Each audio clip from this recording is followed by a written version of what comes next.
یہ ٹینشن ختم کرنے کے لیے نا اس جمعے کو رخصتی ہے تمہاری. اتنے اچھے تم ہو نہیں، اس لیے میرے سامنے یہ کوشش مت کیا کرو. بی جان جو ہوتی ہے اسے تو ہارٹ اٹیک آ جاتا ہے، کیونکہ وہ تو دیکھ رہی ہے دن رات بس اون کو ہی برا بھلا کہا جا رہا ہے. اون کے ساتھ آئلہ کا نکاح ہو کر جیسے کوئی بہت بڑا گناہ ہو گیا ہو. اون تو جیسے کوئی مطلب اس خاندان کا بچہ بھی نہ ہو، اور بی جان بالکل بھی نہیں چاہتی کہ اون کی خوشی جو ہے اس سے چھن جائے.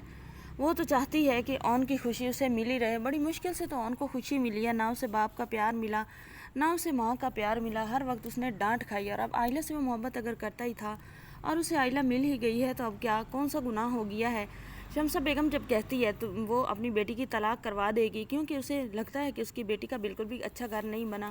ثاقب جو ہے وہ تو کئی بار بتا چکا ہے کہ اب یہی ہے جو ہو چکا ہے، لیکن جو ہوتی ہے شمسہ بیگم وہ تو اس بات کو ماننے کے لیے تیار بھی نہیں ہوتی. وہ یہ سوچتی ہے کہ جو ہونا تھا وہ ہو چکا ہے، لیکن اس کو اچھا بھی کیا جا سکتا ہے، اس کو ٹھیک بھی کیا جا سکتا ہے. دوسری طرف آپ دیکھنے والے ہیں کہ اون جو ہوتا ہے، اون بہت اچھا بن کر آئلہ کے پاس آتا ہے تو آئلہ اون سے کہتی ہے کہ تم اتنے اچھے نہیں ہو جتنا تم اچھے بننے کی ایکٹنگ کرتے ہو. میرے سامنے پلیز تم اچھا بننے کی ایکٹنگ نہ کیا کرو، کیونکہ میں پاگل نہیں ہوں، میں تمہاری باتوں میں نہیں آنے والی. تو جو ہوتا ہے اون وہ کہتا ہے کہ میں اتنا برا بھی نہیں ہوں. اون آئلہ سے کہتا ہے کہ میں نے صبح سے کچھ نہیں کھایا، تم میری بیوی ہو، مجال ہے کہ تم مجھ سے پوچھ لو کہ میں نے کچھ کھانا وانا بھی ہے. تو جو ہوتی ہے آئلہ وہ کہتی ہے اون سے کہ میں تمہاری بیوی ہوں، یہ صرف باتوں تک ہے. میں نے تمہیں قبول ہی نہیں کیا اپنا ہسبینڈ، تو میں کیوں پوچھوں تم سے کھانا؟ خود ہی بنا لو، خود ہی اٹھا کر کھا لو. تمہارے ہاتھ ٹوٹے ہوئے تھوڑی ہیں، تمہارے اپنے ہاتھ ہیں، 2 پاؤں ہیں. اللہ نے تمہیں سوچنے کی دی ہے، چلنے کی دی ہے، کام کرنے کی دی ہے. تو پھر تم مجھ پہ امیدیں یہ لگانا چھوڑ دو، اور کبھی بھی میرے پر امید نہ لگانا کہ میں تمہیں کھانا بنا کر یا اٹھا کر دوں گی. اب اون کو غصہ تو بہت آتا ہے، لیکن وہ خاموش بیٹھا رہتا ہے. دوسری طرف دیکھنے والے ہیں کہ جو ہوتی ہے رملہ، اس کا بھی اب جو پر ہیں وہ کاٹے جانے والے ہیں، کیونکہ عارفہ بیگم کو پتہ چل ہی گیا ہے کہ رملہ کی اچھل کود جو ہے یہ کچھ زیادہ ہی ہے. عارفہ بیگم کہتی ہے کہ بس اگلے جمعے کو رخصتی کر دوں گی تم دونوں کی.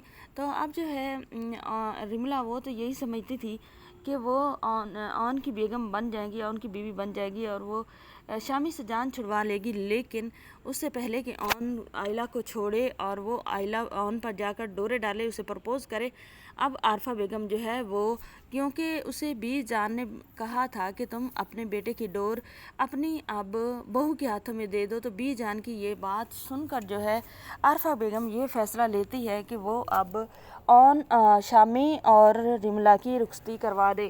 کیونکہ رملہ جو ہے وہ بہت زیادہ اچھل کود پہ لگی ہوئی ہے، کبھی کسی کا جا کر گھر خراب کرنے کی کوشش کرتی ہے، تو کبھی کسی کا. رخصتی ہو جائے گی تو سب ٹھیک ہو جائے گا.